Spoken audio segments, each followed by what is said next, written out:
wabarakatuh. Ya, kami di sini dari kelompok 5 akan menjelaskan tentang peran kepemimpinan dalam manajemen corporate. Oh iya, sebelumnya saya selaku moderator sekaligus pemateri akan memperkenalkan terlebih dahulu siapa saja anggota kami. Yang pertama ada Mbak Puji Lestari. Kedua ada Mbak Rizka Wahyu Nintias. Dan yang terakhir, yang ketiga adalah Mas Gopin. Dan yang terakhir saya sendiri. Ya baik, di sini tanpa perlu berlama-lama ya, saya akan menjelaskan yang pertama dulu adalah apa sih peran dan fungsi kepemimpinan itu ya. Yang pertama, perannya adalah sebagai perencana. Apa sebagai perencana? Jadi pemimpin itu juga berperan sebagai perencana dalam suatu organisasi atau sistem yang sedang dia pimpin. Jadi di sini pemimpin juga punya peran fungsi dan peran penting dalam perencanaan suatu kegiatan dalam organisasinya. Kemudian yang kedua itu menerapkan fungsi-fungsi manajemen. Ya, apa saja yang harus diterapkan dalam fungsi manajemen? Yang pertama yang ya kita paham lah. Yang pertama adalah planning. Apa itu planning? Planning adalah perencanaan.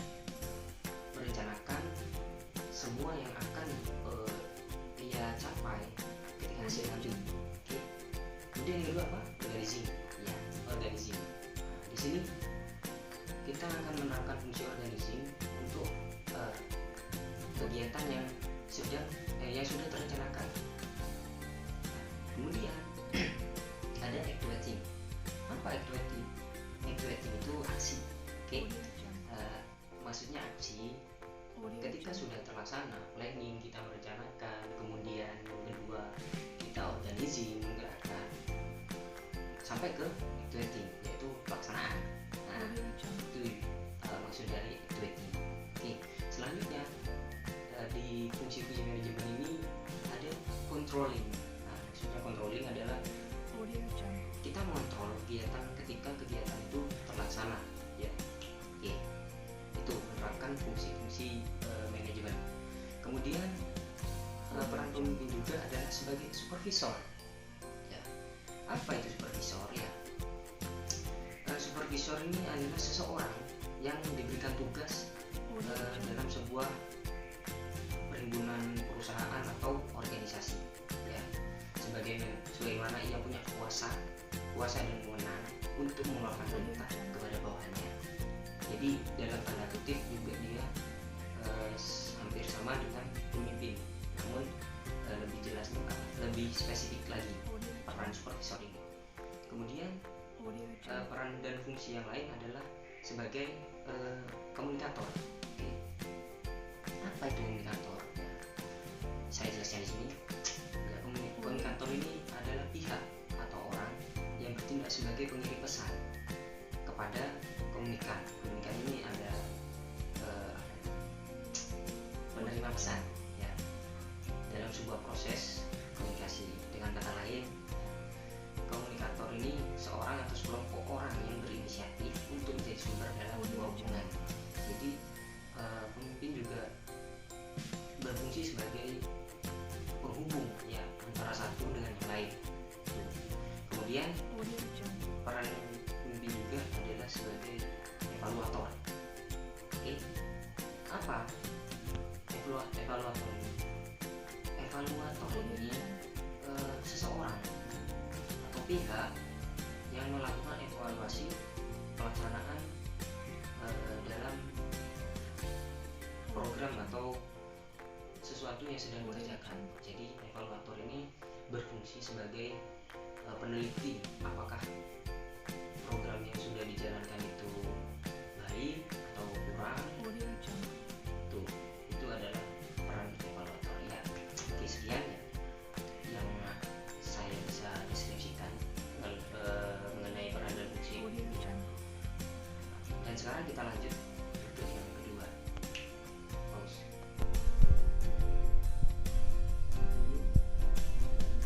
Audio Jungle.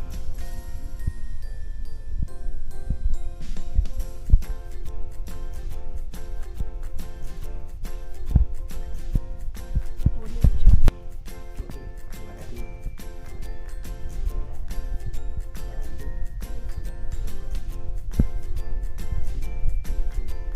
Audio Jungle.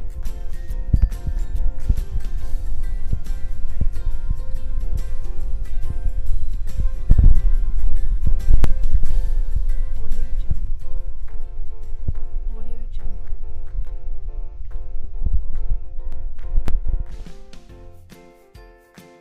Baik, di sini saya akan menjelaskan tentang peran, fungsi, dan juga strategi kepemimpinan dalam pemasaran pendidikan Islam berbasis manajemen corporate.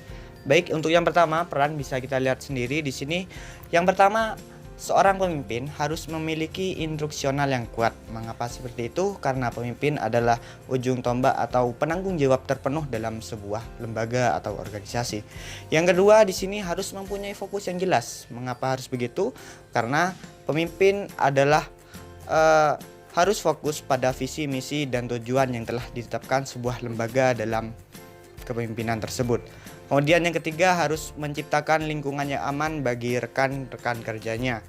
Yang keempat, melakukan monitoring. Yang kelima, menguasai seluruh aspek-aspek manajerial, baik itu dalam dirinya sendiri dan untuk memanage orang-orang yang lainnya. Kemudian selanjutnya, fungsi dari sebuah pemimpin. Yang pertama, pemimpin sebagai pelaksana. Yang kedua, sebagai perencana, dan yang ketiga, seorang ahli. Maksud seorang ahli di sini, seorang pemimpin harus menguasai semua bidangnya dan juga aspek-aspek yang telah ditentukan. Kemudian yang keempat, di sini sebagai pengawas. Jadi pemimpin berhak dan kendali penuh atas semua kegiatan dan juga agenda yang ada dalam sebuah lembaga tersebut. Yang kelima, di sini sebagai pemberi ganjaran, karena semua orang yang bekerja itu pastinya membutuhkan reward dalam usahanya atau dalam pekerjaannya.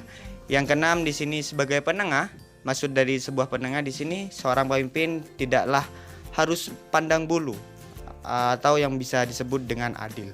Pemimpin sebagai penanggung jawab, yakni seorang pemimpin berhak menanggung-jawabi atau yang bertanggung jawab apabila ada sesuatu yang kurang diharapkan dalam sebuah lembaga.